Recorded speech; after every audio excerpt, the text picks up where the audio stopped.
काली और त्रिपुर सुंदरी देवी के बाद कामाख्या माता तांत्रिकों की सबसे महत्वपूर्ण देवी मंदिर है।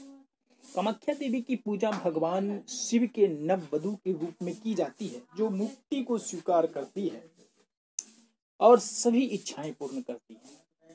माना जाता है कि यहाँ की तांत्रिक बुरी शक्तियों को दूर करने में भी समर्थ होते हैं। हालांकि वह अपनी शक्तियों का इस्तेमाल काफी सोच विचार